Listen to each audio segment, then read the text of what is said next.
बिस्मिल्लाहिर्रहमानिर्रहीम। अस्सलाम वालेकुम। उम्मीद करती हूँ आप सब खैरियत से होंगे। मैं यस्मीना गुल अपने किचन में आपको खुशामदीद कहती हूँ। आज मैं आपके साथ बहुत ही ज़बरदस्त रेसिपी शेयर करूँगी जिसमें मैं आपको बनाना सिखाऊंगी गुलाब जामुन। ये इतनी आसानी तरीके से आपको बनाना सिखाऊंगी कि बिल्कुल हलवाई से कई गुना बेहतर आप गुलाब जामुन घर पर तैयार कर सकते हैं। स्टेप बाय स्टेप वीडियो को पूरा वॉच कीजिएगा और अगर मेरी वीडियो आपको अच्छी लगी तो इसको ज़्यादा से ज़्यादा शेयर भी कीजिएगा। आइए चलते हैं इस ज़बरदस्ती रेसिपी को बनाने की तरफ। गुलाब जामुन बनाने के लिए मैंने खुश्क दूध का इस्तेमाल किया है। 2 कप मैंने खुश्क दूध लिया है। आप कोई भी सा दूध इसमें इस्तेमाल कर सकते हैं।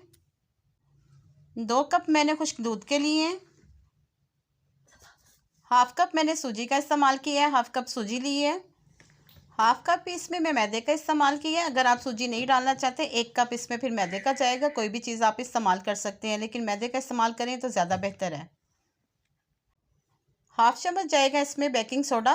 बेकिंग पाउडर बिल्कुल भी इस्तेमाल नहीं करना। हाफ चम्मच बेकिंग सोडा इस्तेमाल किए। 2 कप की ये बिल्कुल परफेक्ट मेजरमेंट है। अब इन सब चीज़ों को हम अच्छे से मिक्स कर लेंगे। दरमियान में इस तरह से जगह बना के 1 कप मैंने दूध का इस्तेमाल किया है।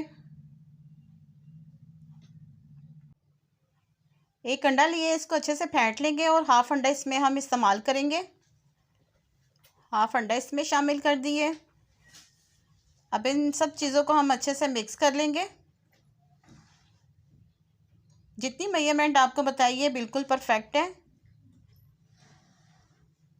अच्छे से हम इसको मिक्स करेंगे। इनको अच्छे से मिक्स करके 5 चम्मच इसमें जाएंगे घी के। मैंने कुकिंग ऑयल नहीं इस्तेमाल किया, देसी घी इस्तेमाल किया है। आप सादा घी भी इस्तेमाल कर सकते हैं। घी शामिल करके इसको हम अच्छे से जो है ना इसकी डो बना लेते हैं। डो ना ज़्यादा सख्त होनी चाहिए और ना ज़्यादा पतली होनी चाहिए। जो मेजरमेंट बताइए इसके मुताबिक ये बिल्कुल परफेक्ट है। इस तरह से आप किसी चम्मच की मदद से या स्पैचुला की मदद से सारी डो इकट्ठी करके इसको हम 10 से 15 मिनट रेस्ट पे रखेंगे। 15 मिनट के लिए इसको हम रेस्ट पे रखते हैं। अब इसका हम शीरा तैयार करेंगे। शीरा तैयार करने के लिए मैंने 3 कप चीनी के लिए हैं। 3 कप चीनी के लिए और 3 कप ही मैं इसमें पानी के शामिल करूँगी। ये परफेक्ट जो है ना शीरा बनाने के लिए हमारी चीनी और पानी की मिकदार बिल्कुल बराबर है।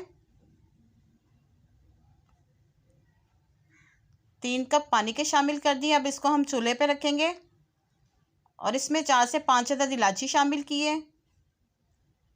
अब मुसलसल हम चम्मच हिलाते जाएंगे ताकि चीनी नीचे ना बैठे। इसको हमने ज़्यादा गाढ़ा नहीं करना, सिर्फ इसका शीरा बनाना है। तकरीबन 4 से 5 मिनट लगेंगे और हमारा शीरा रेडी हो जाएगा। मैं अभी आपको दिखाती हूँ। तकरीबन 5 मिनट हो गए हैं इसको पकते हुए। शीरा हमारा रेडी हो चुका है। अब हम इसका चूल्हा बंद करेंगे, इसको एक साइड पे कर देंगे। डो को रखे हुए तकरीबन 15 मिनट हो चुके हैं। डो हमारी अच्छे से सेट हो गई है। इस तरह से हम इसको उठाएंगे और हाथों की मदद से इसको इस तरह से फोल्ड करेंगे। अच्छे से इसको नरम हाथों से प्रेस करेंगे और उसके बाद हम इस तरह छोटे छोटे इसके बॉल्स बना लेंगे। इक्वल साइज़ की जो है ना बॉल्स की हम कटिंग कर लेते हैं। अब इस तरह से हम एक बॉल उठाएंगे, उसको हाथों की मदद से इस तरह से प्रेस करके और हथेली पे गोल गोल इसको अच्छी तरह घुमा के हम राउंड शेप में जो है ना इसका एक रसगुल्ला तैयार कर लेंगे। नरम हाथों से करना है और इतना इसको फोल्ड करना है कि इसमें कोई क्रैक वगैरह ना हो।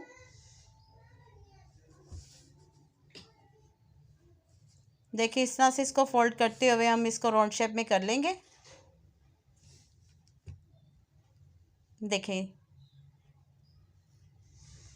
इसी तरह से हम तमाम जो है वो बॉल्स तैयार कर लेते हैं। इसी तरह उठाते हुए हम एक एक करके इसको बिल्कुल हल्के हाथों से प्रेस करना है इसको, ताकि इसमें कोई एयर्स वगैरह ना रहे। अब इसको फ्राई करने के लिए मैंने घी लिया है। घी में ये बहुत अच्छे से फ्राई होते हैं। मैंने कुकिंग ऑयल नहीं इस्तेमाल किया। ऑयल को हम अच्छे से गर्म कर लेंगे। ज़्यादा इसको हमने गर्म नहीं करना। आँच हमने बिल्कुल हल्की रखनी है।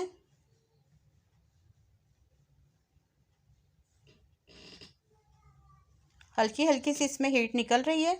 इस तरह से इसको टेस्ट करने के लिए हम एक पहले छोटा सा बॉल लेंगे, इसको घी में डाला है। तकरीबन 5 से 7 सेकंड में ये जब ऊपर आ जाए तो समझते हमारा टेम्परेचर बिल्कुल परफेक्ट है।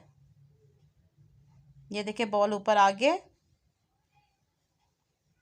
इसको हम निकाल लेंगे।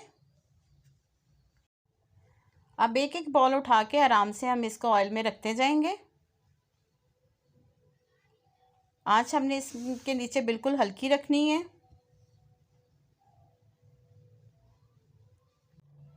सारे बॉल्स हमने इसमें शामिल कर दिए हैं। इसको तकरीबन 4 से 5 मिनट हमने बिल्कुल भी नहीं हिलाना। ये हल्की आंच पे पकते हुए बिल्कुल ऊपर आ जाएंगे। इस तरह से हल्के हल्के हाथ से ऊपर से इसके ऑयल को हम हिलाते जाएंगे। हल्की आंच पे हमने इसको फ्राई करना है। तकरीबन 5 से 7 मिनट में इसमें बहुत अच्छे से कलर आ जाएगा। इस तरह से चम्मच की मदद से हम इसको हिलाते जाएंगे ताकि चारों तरफ से इसमें बराबर कलर आए।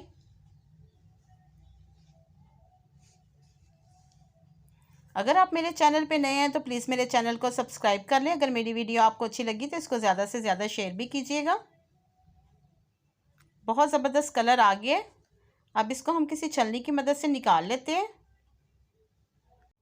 इस तरह से इसको छलनी में निकालने के बाद फ़ौरन से हम इसको शीरे में डिप करेंगे। शीरा हमारा ठंडा नहीं होना चाहिए और फ़ौरन से गरम गरम इसको शीरे में हम रख देंगे। तकरीबन जब तक हमारा शीरा ठंडा नहीं होता 4 से 5 घंटे इसको रखेंगे हम, ताकि अच्छी से शीरा जो है ना ये सोख कर ले रसगुल्ले।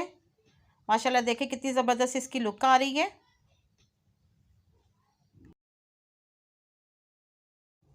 माशाल्लाह अल्हम्दुलिल्लाह बहुत ज़बरदस्त हमारे रसगुल्ले बनकर रेडी हो चुके हैं। इसको मैंने बॉल में निकाल लिए और जो शीरा है वो इस तरह हम इसके ऊपर सारा लगा देंगे। इतने जूसी और इतने मज़ेदार है, आप इस रेसिपी को ज़रूर ट्राई कीजिएगा। अब इसके ऊपर हम गार्निश करेंगे बादाम। इस तरह से बादाम गार्निश करेंगे।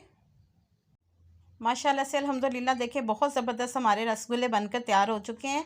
आप इस रेसिपी को ज़रूर ट्राई कीजिएगा। उम्मीद करती हूँ आपको मेरी रेसिपी पसंद आई होगी। अगर मेरी रेसिपी आपको पसंद आई इसको लाइक शेयर और सब्सक्राइब कीजिएगा और साथ लगे बेल आइकन के बटन को ज़रूर प्रेस कीजिएगा ताकि मेरी हर आने वाली वीडियो का नोटिफिकेशन सबसे पहले आप तक पहुँच सके।